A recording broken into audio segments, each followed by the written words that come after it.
let's talk about a very super simple way to invest in crypto and set up your cryptocurrency portion of your portfolio. For newbies, maybe somebody who hasn't invested in cryptocurrency at all, this would be really perfect for you. So I'm going to give you 3 different options that are super simple and certainly, as cryptocurrency can go, very risk adverse. So the first one is just put in 1% in cryptocurrency and just put it in Bitcoin.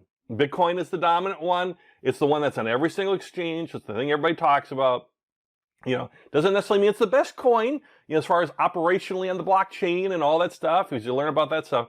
But it is the one that gets the most attention. And in the cryptocurrency space, things that get attention get more trading volume, and thus it's very liquid. You can buy and sell Bitcoin very easily anywhere on any exchange, basically, where some of these more, remote or, unknown thousands of different alternative coins out there, or altcoins, you might get stuck with them a little bit. So Bitcoin is established. So your first portfolio thing you could do, option number 1, just buy Bitcoin and just put 1% of your overall portfolio in it. Just a small little, kind of dip your toe into the water and get started. Second option, put 1% in Bitcoin and put 1% in Ethereum. Now you've got 2% in cryptocurrency, still not a big stake, and you're in the 2 biggest players with Bitcoin and Ethereum. And in Ethereum, or Ether, this or coin is, or token is called, or coin token, either way you can think of it for now, for newbies, is doing a lot of improvements and a lot of things too, and they're the ones that kind of run these smart contracts, and you start hearing about things like NFTs and the metaverse. A lot of that's running on the Ethereum blockchain, right? So, they're the clear number 2, and all the time people talk about when will Ethereum pass Bitcoin in terms of total volume or, total, price or market cap, the price versus how many coins are out there. It could happen someday. Maybe it won't, but it could. So those are the 2 big players, are Bitcoin and Ethereum. So that's your second option, is 1% Bitcoin, 1% Ethereum. Your third option, for somebody new and you just want to get started, get some exposure, you don't want to put half your portfolio in Bitcoin, but you want to start learning about trading Bitcoin, or trading cryptocurrency, that is to put 1% in Bitcoin, 1% in Ethereum. This is the third portfolio option. And then another, I need another finger here, another 1% in something else, into an alternative coin. You have Bitcoin, you have Ethereum, and then you get to pick whatever you want, 1% something else. I have courses on investing in cryptocurrency and all that. If you're curious about that stuff, and videos and things, go check out the description below.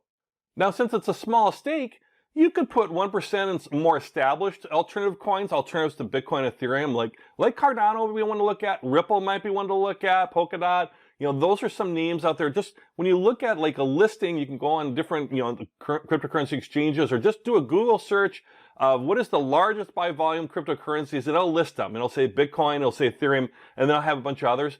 Pick one of those others from the top 10. Just take a look at it a little bit, and just look at their thing and what they're trying to do. But that's one way you can do it, at least as far as getting started. You want to know what you're investing in, so more than just randomly pick one. But with only 1%, if you want to take a little bit more risk and try some more obscure alternative coin, or get into something like Doge or something like that, you can do it. You can do it because it's only a small part of your portfolio.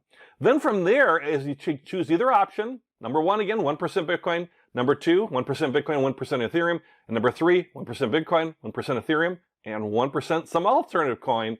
You only got a small amount in there, and you're learning. Now you're investing, and you're learning about cryptocurrency, how it works, how it trades. You're going to get set up on an exchange and getting that all set up, and you'll learn by doing. You can take a course of mine, again, in the description to learn even more. I would certainly recommend that in building your knowledge base out, but by learning by doing can be, very, very impactful. You don't have to put a lot of money in to start playing into this space, and actually help diversify your overall portfolio. To give you a little bit of exposure to the cryptocurrency world. And cryptocurrency could go down, for sure, or it could go well up. It's still emerging even after these several years here, certainly since 2018, where it really started taking off. It's still an emerging asset class. So this is a great way to especially if you're looking to get started, just start small. All right, hope you liked this video. If you did, hey, go ahead and hit that subscribe button. Check out some of my other videos too. With that, I wish you the best of luck in whatever you do in cryptocurrency and in your overall investment portfolio.